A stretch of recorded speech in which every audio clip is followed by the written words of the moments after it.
Ustaz, selamat malam semuanya. Sama seperti seji yang tadi, yang awal, kalau kali ini saya kedua ikutnya. Sebelumnya saya ikut ini karena bapak saya kanker paru-paru ya. Cuma ketika mendaftar, belum acara mulai beliau sudah meninggal. Jadi bukannya saya telat atau beliau telat datang gitu ya, bukan. Ya memang papa saatnya ya. Pada awalnya pertama saya ikut tuh diajak sama CJ Fafang, karena saya udah mencari kemana-mana untuk alternatif yang lain, tapi ya saya lebih tertarik kepada ini CS kesini ya. Nah, ketika saya kumat, waktu itu kumatnya adalah GERD.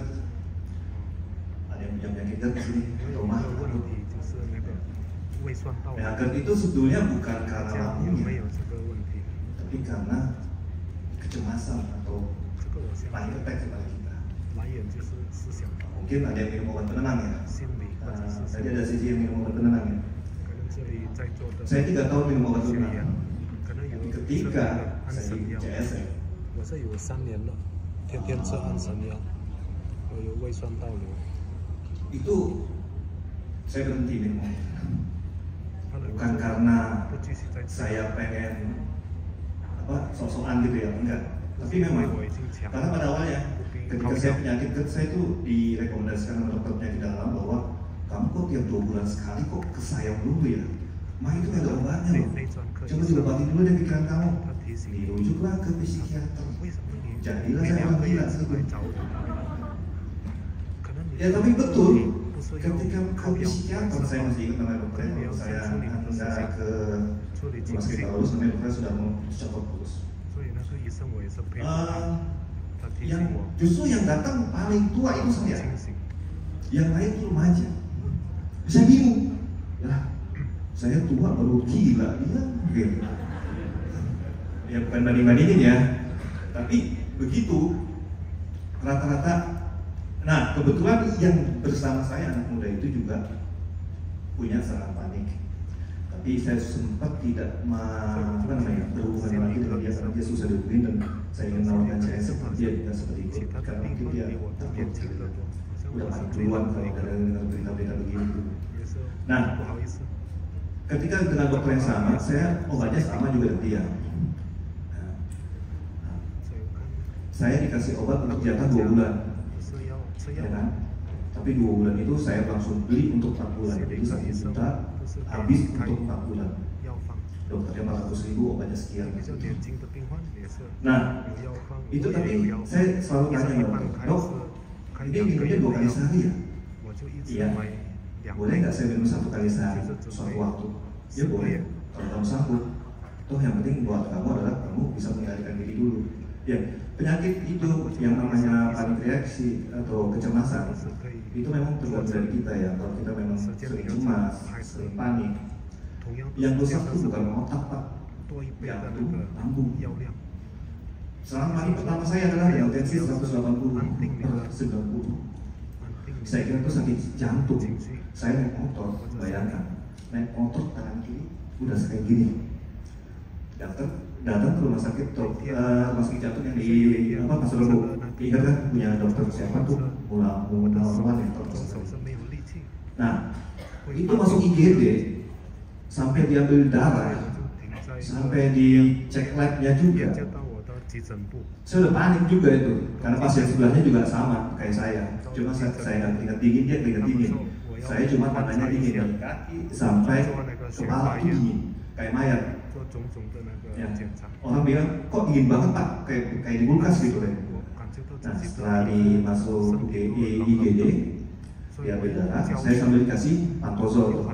Ya. Udah gitu cek lab, ternyata jantung saya nggak bermasalah. Dari EKG, dari labnya nggak bermasalah. Saya seneng dong. Terus saya tanya, kenapa harus cek lab dong? Iya, ini mau lihat enzim jantungnya udah masuk dalam pembuluh darah belum. Kalau enzim jantung sudah masuk dalam darah, berarti bapak serangan jantung. Yang kena serangan jantung justru sebelah. Gitu. Nah, saya juga kaget kan, karena memang panik attack itu jantung kita tuh benar-benar kenceng, keringat juga ada tapi nggak terlalu banyak sampai keringat jagung. Akhirnya setelah rutin ke IGD dengan 1 juta setiap ke IGD juga, ribet banget ya. Akhirnya ke dokter penyakit dalam, dan penyakit dalam juga dirujuk ke dokter psikiater. Nah, pas saya ikut ini, jujur, saya angkatan keempat waktu itu. Pasti bapak-bapak nggak ada yang percaya ya, penyakit kejiwaan itu bisa disembuhkan dengan cara gini. Penyakit kejiwaan bisa. Saya nggak terkait obat lagi sampai sekarang, bahkan saya sudah berhenti di tahun 2018 kemarin. Terus apalagi ya, serangannya sudah tidak ada lagi. Yang penting kalau udah kita meditasi itu kita tenang, dan jangan lupa kalau serangan panik itu yang di terapi itu otak kecil. Karena otak kecil kita tuh nggak pernah berhenti berpikir tanpa disadari. Tanpa disadari itu kata dokter psikiater sendiri ya. Akhirnya saya cara itu dengan otak kecil. Dan organ yang terganggu karena serangan panik yaitu jantung, juga lambung. Itu aja. Itu aja sih yang paling utama. Tapi yang paling, kalau misalnya serangan paniknya terganggunya ada jantung duluan, deg-deg minta ampun, jangan lupa minum obat bisoprolol cukup lah, yang 5 mg atau 2,5 mg untuk menenangkan detak jantung. Tapi jangan lupa tetap di terapi. Dan saya juga agak suka sama obat darah tinggi itu atau obat jantung itu, karena memang bukan jantung, yang jiwa. Nah, mengenai penyakit otak lainnya, ini kan di saya ya, sekarang anak saya nih. Nah, saya waktu itu kelas 3 SMP mau kuliah. Kejam. Dalam sejarah keluarga nggak ada kejam, nggak ada kejam. Kejam kayak orang epilepsi. Saya tahu itu pasti epilepsi, tapi saya nggak mau lepas. Dia bilang lagi kejam, nggak pernah dibawa ke dokter. Nah, pada saat kejam pertama kali dari SMP-nya dia, ketika saya harus saya telepon posko, kebetulan posko lagi buka, posko Pondok Gede. Saya tahu saya bawa dia.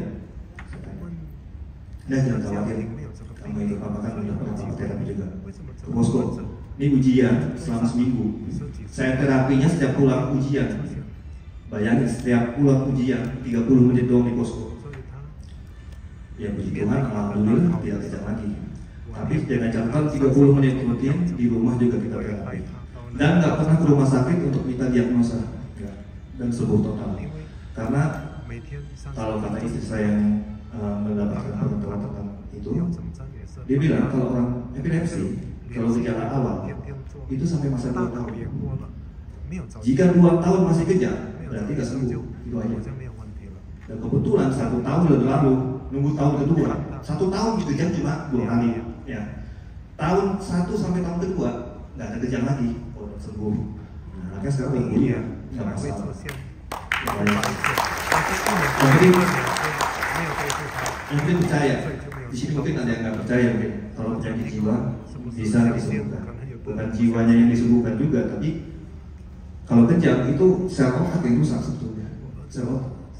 Dan ingat ya, sel otak memang berkembang, tapi pada usia tertentu sel otak tidak bertumbuh lagi, tidak berkembang. Itu aja. Terima kasih, selamat malam.